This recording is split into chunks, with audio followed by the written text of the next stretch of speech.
Bismillahirrahmanirrahim. Bismillahirrahmanirrahim. Allah Subhanahu wa taala berfirman, "Wa ma umiru illa liya'budullaha mukhlishina lahuddin." Tidaklah mereka diperintahkan kecuali untuk beribadah kepada Allah dalam keadaan ikhlas dan hanya semata-mata untuk agama Allah. Di dalam sebuah hadis yang sangat terkenal, Rasulullah SAW bersabda, "Innamal a'malu binniyat wa innama likulli imri'in ma nawa." Sesungguhnya semua amal itu, semua perbuatan, semua ibadah tergantung kepada niat. Dan sesungguhnya seseorang diberikan balasan sesuai dengan apa yang dia niatkan. Dalam hadis yang lain Nabi juga bersabda, sesungguhnya Allah tidak melihat kepada rupa kalian, Allah tidak melihat kepada perbuatan kalian, Allah tidak melihat kepada harta kalian, tetapi Allah melihat ke dalam hati kalian. Ayat-ayat dan hadis-hadis yang barusan kita dengarkan ini semuanya menjelaskan kepada kita tentang pentingnya ikhlas dalam beramal. Karena ikhlas itu bisa dikatakan sebagai nyawanya amal soleh. Amal soleh yang tidak dibarengi dengan keikhlasan seperti jasad tanpa nyawa, maka dia disebut sebagai mayit, orang yang mati. Dan orang yang mati, mayit ini tidak bermanfaat, tidak bisa memberikan manfaat, tidak juga memberikan mudarat, tidak bernilai. Bangkai tidak bernilai. Sesuatu bernilai ketika ada ruhnya, ada nyawanya. Begitu juga dengan teknologi, kita memiliki perangkat yang bagus, tetapi kalau tidak ada softwarenya, tidak ada datanya, maka tidak bernilai. Masihkah kita ingat ketika misalnya kita mengalami musibah, handphone kita rusak, laptop kita rusak. Memang kita sedih karena perangkatnya, handphonenya rusak. Tapi apa yang paling kita sedihkan? Rasa kehilangan apa yang paling besar muncul ketika handphone kita rusak? Bukan handphonenya, kita bisa membelinya. Tetapi yang paling berharga yang kita ngerasa kehilangan itu adalah datanya, fotonya, chatnya, beberapa file yang sengaja kita simpan di perangkat itu. Itulah nilainya ikhlas di dalam amal. Sehingga kata Nabi, Allah tidak melihat perangkatnya, Allah tidak melihat packagingnya, casingnya, tetapi Allah melihat data yang ada di dalam perangkat tersebut. Kalau kita analogikan dengan perangkat ataupun handphone. Makanya niat ikhlas itu menjadi syarat yang sangat penting dalam beramal. Orang bisa saja beramal dengan amalan yang luar biasa sampai membuat malaikat merasa cemburu. Tetapi kalau niatnya melenceng, maka amalannya sama sekali tidak bernilai di mata Allah Subhanahu wa taala. Bagaimana cara kita belajar tentang ikhlas agar amal kita diterima oleh Allah dan Allah membalas kita pahala ataupun jaza balasan itu tergantung niat, bukan tergantung amalan. Ada orang yang beramal dengan amalan kecil, tetapi karena niatnya karena Allah, maka Allah membalas niatnya. Ada bahkan orang yang ketika beramal dia salah, dia keliru, dia lupa, tetapi niatnya benar, maka Allah memberikan dia balasan seperti niatnya, bukan seperti amalannya. Bagaimana cara kita belajar ikhlas, teman-teman? Salah satu di antara cara belajar ikhlas itu adalah belajar memperbanyak amal rahasia. Karena amal soleh itu ada dua, ada sirron, ada alaniyatan. Ada sirron, ada jahran. Amal itu ada yang rahasia, ada yang tampak. Kita mungkin selama ini banyak sekali menampakkan amal-amal kita kepada makhluk, kepada manusia. Kita posting, kita story, kita feed, kita update status, kita sampaikan ke teman kita ceritakan ke orang banyak, kita lakukan di depan orang yang melihat kita. Ini adalah amalan-amalan yang tampak. Amalan ini baik, tetapi tidak melatih keikhlasan kita. Kita akan mudah sekali ikhlasnya terganggu ketika orang menghargai kita, memuji kita, komennya komen-komen yang baik, mendoakan kita, bahkan mungkin menyebut-nyebut kebaikan kita. Sehingga kita nggak pernah belajar ikhlas. Ketika kita nggak belajar ikhlas, amalan-amalan yang tadi luar biasa bisa saja rusak dan tidak bernilai di mata Allah Subhanahu wa taala. Maka untuk belajar ikhlas itu, coba kita belajar menikmati amalan rahasia. Ini adalah kunci ikhlas yang luar biasa. Belajar menikmati amalan rahasia. Apa amalan rahasia? Amalan yang tidak ada yang tahu kecuali kita dengan Allah saja. Amalan yang bahkan mungkin orang terdekat dengan kita nggak tahu.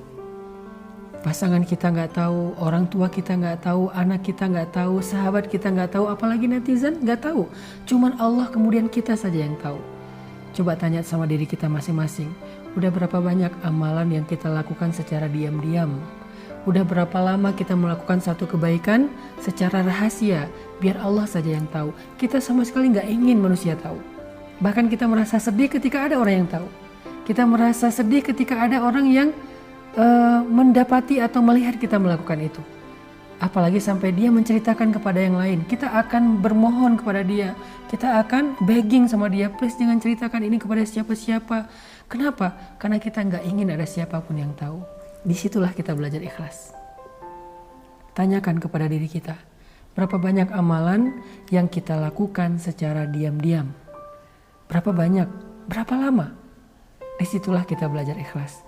Kalau kita udah biasa menikmati amalan yang hanya kita tujukan di hadapan Allah, amalan zikir, sholat, tilawah, sedekah, kita lakukan secara dawam dalam waktu yang lama dan kita tetap menjaga kerahasiaannya daripada manusia, insya Allah kita termasuk orang yang mukhlisin lahuddin.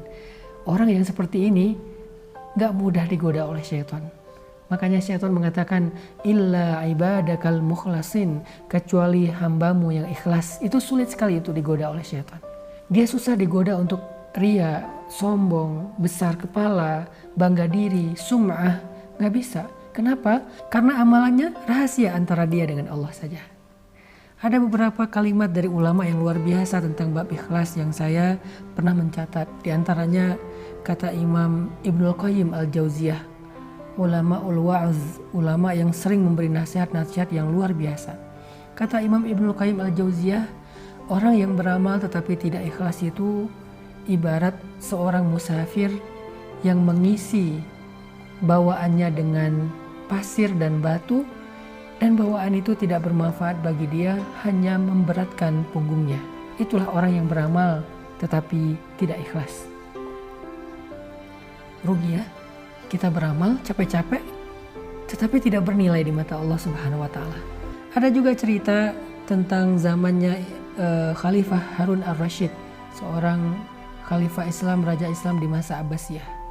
Disebutkan bahwa di antara prajurit-prajurit Harun ar-Rasyid, para mujahid, para tentara, para pembela negara, di antara prajurit-prajurit Harun ar-Rasyid itu ada prajurit yang kalau di kita disebut Kopassus, pasukan khusus yang berjumlah 20.000 orang.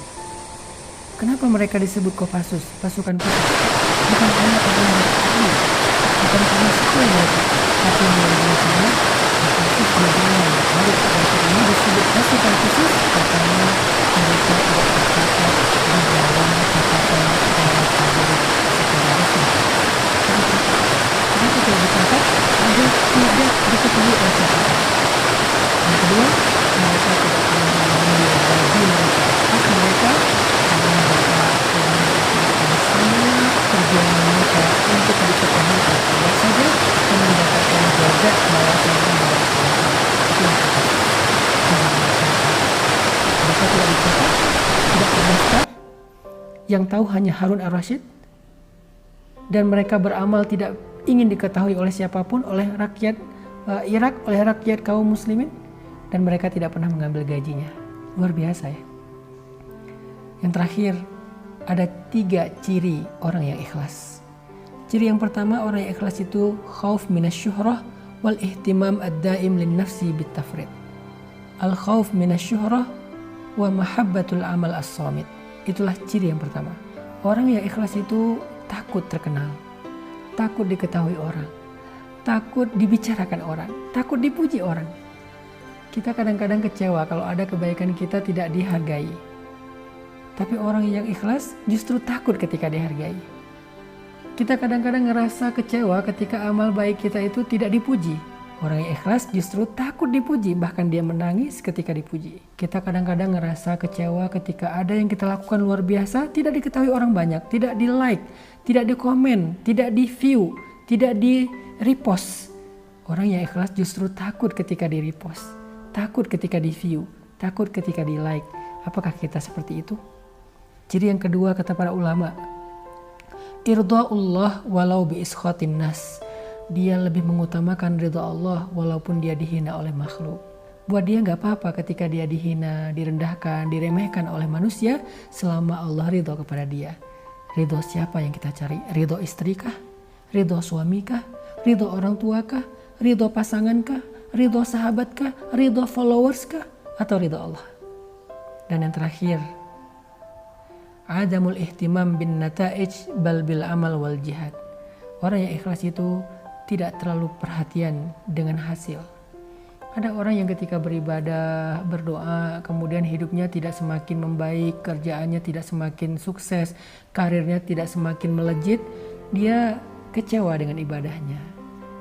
Dia bertanya kepada Allah, ya Allah kurang apa lagi dari saya? Seolah-olah Allah itu tidak menghargai kebaikan dia, ibadah dia. Ini bukan orang yang ikhlas. Orang yang ikhlas, dia beribadah kepada Allah, dia mengharapkan kebaikan di sisi Allah, tetapi hasil yang dia dapatkan dalam kehidupan dunianya tidak akan mempengaruhi semangat ibadahnya.